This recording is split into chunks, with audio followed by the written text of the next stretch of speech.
Hi, I'm Pyle, I'm a landscape painter, and today I'm going to show you how to create some visual interest in your paintings. I'm not going to get into too much detail that's technical, like composition and perspectives, but I just want to show you a couple of little tips and techniques that will help you to avoid lifeless and boring paintings. No one wants to see those, but believe me, they are very, very easy to achieve, and I have painted many of those over the years. But have a look at these little tips, practice them, and you'll find that you're starting to create paintings that look interesting, that look fun, that look dynamic, and capture people's attention.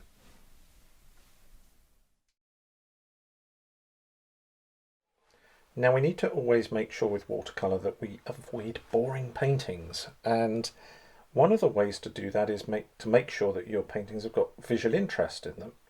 I've done this simple little painting of a house here and, I don't know, a bit of garden, hedge. Yeah, it's okay. I've got a shadow on the side of the house and shadow falling across the grass here. But it's so boring and it just doesn't grab my attention. And there's a couple of things that we can do to make sure we avoid that in our paintings. The first is to suggest texture, and we can do that by varying our brush strokes.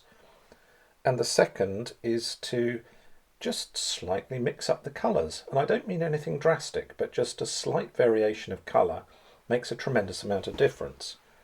So I'm not going to paint this all over again, but I'm just going to show you what I mean. Let's imagine I'm painting the roof. So I've got a mix here of burnt sienna with a little bit of ultramarine, and that's going to be my base colour. But here it's flat. There's no interest in the roof at all. The way to paint it would be to do something like this. Let's start along the top and then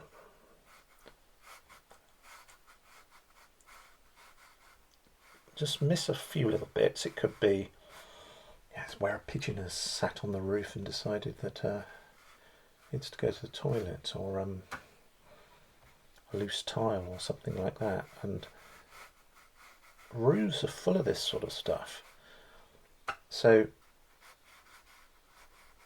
just break it up a little bit. It just gives it more interest. That'll be fine for now. But again, it's still fairly boring.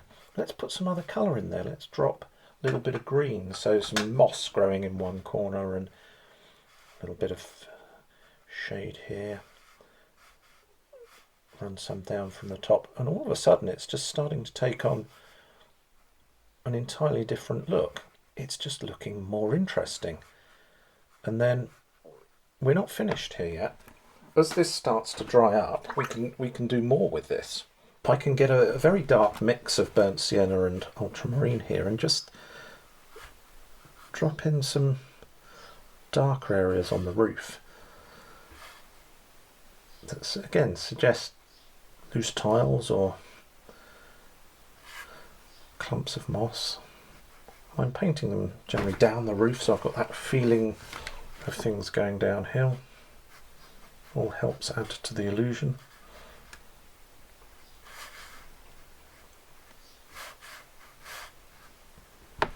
Probably no more than that. You don't really need to do more than that, but straight away the roof has a tremendous amount more interest than just this sort of fairly dull shape that we've got here.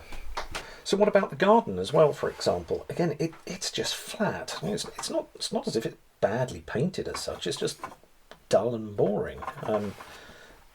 So perhaps we could have painted it like this instead, with just a few bold strokes.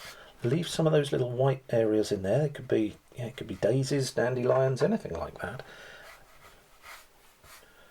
By painting like this, you're breaking up the monotony of one shape.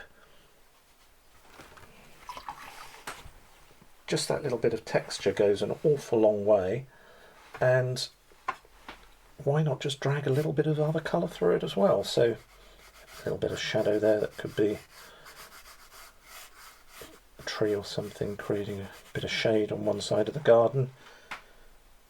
You don't need to do much more than that, but that's so much more satisfying than just seeing a bland piece of grass.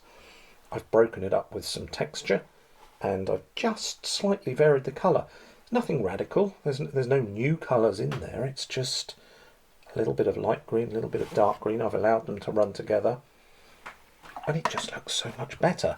And again, as this starts to dry up, I can get some very dark mix of green, which I make from raw sienna and ultramarine.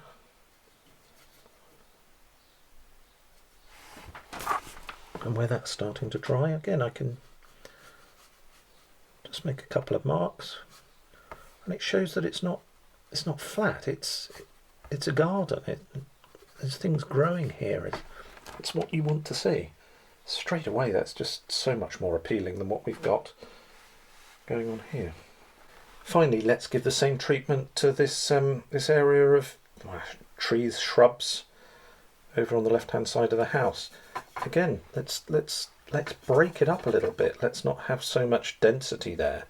And if we just allow the brush to make some nice shapes like that. I showed you in a previous video this idea of a broken brush stroke. And this just looks so much better. It's less organised, it might feel as a little bit out of control. Then drop in another colour for the shadow on the left hand side of these trees.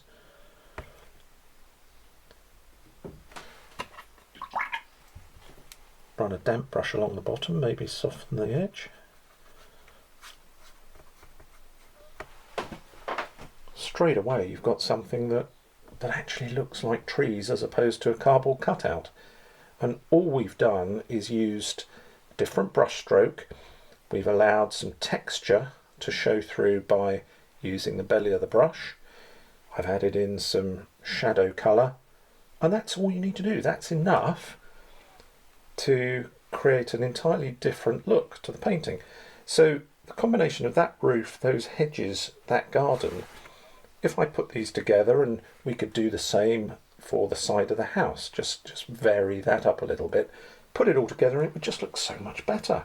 It would have visual interest because we've introduced texture and we have introduced variety by putting in some other subtle colours and allowing them to run together.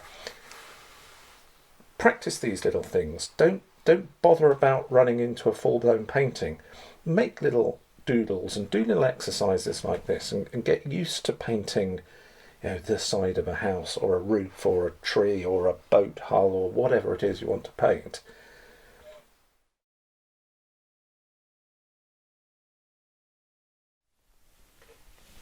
So why don't you try those techniques next time you make a painting? Look for opportunities to break up wider areas by varying the colour or suggesting texture. It may only be a slight little touch, but I think you'll notice that it'll make a world of difference to your paintings. Have a go with that and see how you get on.